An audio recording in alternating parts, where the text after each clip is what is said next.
大家好，我现在在贵州的山都县。众所周知啊，鸡鸭是会产蛋的，我们经常吃鸡蛋和鸭蛋。那大家听过没有？石山会产石蛋，这个很奇怪吧？没错，在贵州山都县这里有个崖壁呢，会产石蛋，就等于像鸡蛋一样的，当然比鸡蛋大。它是隔几十年就有一颗出来。那么现在我们去看一看，探索一下这个未解之谜。那这个地方呢是叫做水族。那山都县呢是中国唯一的水族自治县，所以这个当地的老百姓的民族呢属于水族，也是我们说的56个民族之一。在这个地方啊，有时候还会有表演。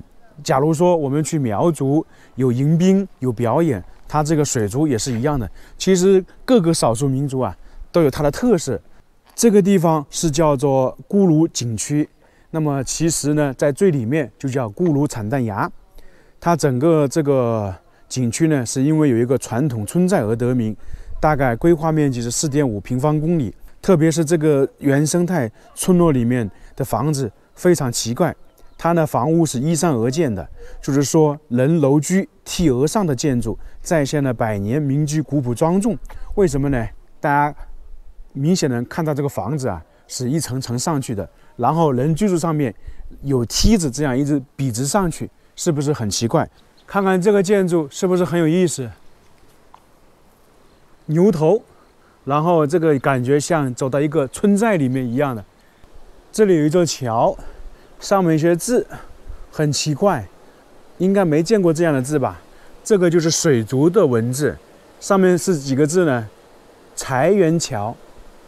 那么这个地方啊，还有个传说，因为在很早之前，当地的老百姓呢住在山区里面，比较贫穷，无法外出，因为这个河流嘛，水流可能比较大，没法外出。那经常呢，就像祈求一样的。最后呢，这个水神相当于是说被感动了，然后某一天呢晚上就出现了这桥，第二天大家就看到了，后面大家就通过这个桥去外面谋生。这座桥就是这么由来的。上面这些字大家认识吧？看看产蛋崖，往里面走，什么意思呢？就是可以生产蛋的崖壁。这些地方也是属于在大山里面的。刚刚下完雨，云雾缭绕，仙气飘飘。贵州经常说冬天是很多雨的，我来到这边也是经常下雨。来到贵州之后有一个体现呢，因为我以前都是到了贵阳嘛，没走山区。前几天我们去了一些贵州的苗寨、侗寨，那都是在大山里面，开车的话基本是走盘山公路，有时候啊绕的人都有点头疼。看看远处那些地方，刚下完雨，确实挺好看的。这个景区现在听说是还没有完全弄成，现在正在改造，所以呢现在是不收门票的。环境还是非常不错吧。走在这种大山里面有一个好处就是什么呢？经常能够看到水，小溪，经常说的小桥流水人家，可能就是形容这些地方。这些水都是山泉水啊，都是从大山里面流出来的。在这种大山里面，其实水是不缺的。很多人以前喝水啊，就是喝山泉水。那这里呢，又是有这些文字。这个文字啊，是水族的传统文字。因为水族啊，在中国历史上存在的时间也很长。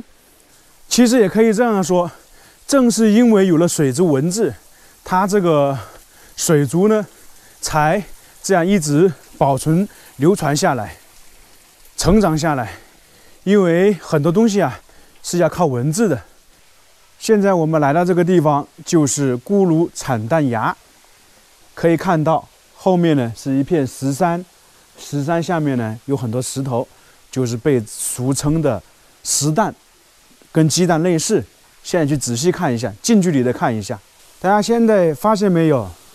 这里有很多这样巨大的石头，是不是有点像一个鸡蛋一样的？当然是放大版的，这里被称为石蛋。然后这里呢很光滑，有一圈一圈的。我们前一段时间说了金钉子，就是说通过这个石头、石山确定这个属于什么年代的。那么这些有大有小，基本上你像这个的话，直径的话大概是80公分。那么上面呢，在那个墙壁上面还有一些石弹。按照资料记载，这个村落保存了大概68个这些从石山上脱落下来的石弹，就相当于铲下来的。那么还有一个说法呢，也是村里面介绍的，这个墙壁上面只要有一颗石弹脱落下来，相当于铲了一个蛋，那么村里呢就必定有一个小孩诞生，是同一天呐。所以说这个是不是很奇特？在这个墙壁上面还有很多，就等于说现在还在母亲的肚子里面一样的。这个墙壁可以比喻成肚子，看一下密密麻麻的，有大有小。那这个其实明显的看出来是天然的，不是人工打磨的。你看看这个凸出来比较多，然后这个比较大。在这个墙壁上面的这些石弹呢，普遍是在30公分到50公分左右，就是直径。那么这一个大的呢，可能就快脱落下来，相当于快铲下来。按照资料说法，像这个墙壁上这些石弹，大概是30年铲一颗。从上往下看一下，它这些石弹很奇特，有些突出表面是圆形的，那有些呢可能就是说侧着方向，很有意思吧，很奇怪吧。那这个确实是一个未解之谜。听说当地呢还有那个悬赏几十万，好像是50万吧，想要破解这个谜底啊，但是呢到现在也是没有破解，相当于是一个世界性的未解之谜。整个这个墙壁也有几十个，这2个应该是最大的。那我估计呢，这一颗估计不知还有多少年就要脱落了。如果说有延时摄影，在这里架设一个高清摄像机，长年累月在这里，不知道能不能拍到这个墙壁这个石弹有没有变化。你像这一个石弹，还有条纹，一圈一圈的，就相当于树的年龄一样的。它这里的这个条纹，不知道属不属于年龄啊？可以明显的看得出来，一圈一圈一圈的。所以说，第一眼看到这个地方的人呢，确实觉得非常震撼。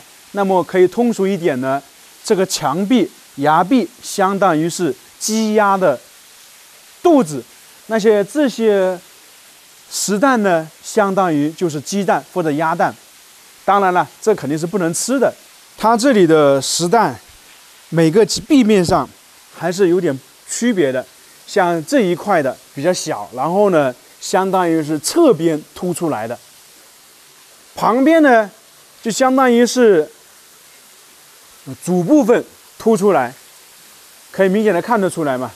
一个是这样凸的，那一个是这样的，就是区分比较明显。那这里大大小小的话，可能有50-60颗吧。这里呢，还相当于一个小瀑布一样的，这个也是天然形成的。那么是不是可以这样说，这里的水源是供养这些墙壁？这是开个玩笑啊，但是确实是与众不同。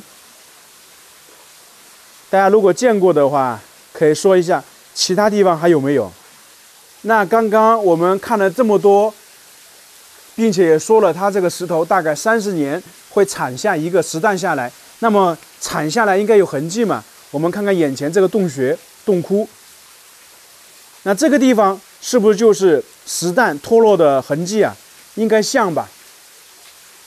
就这个地方，所以说非常有意思啊。反正按照资料说，他们这个咕噜寨保存了这么多年，68个这些石蛋。最后看看这个墙壁上面密密麻麻的，没看过的人可以来看一看。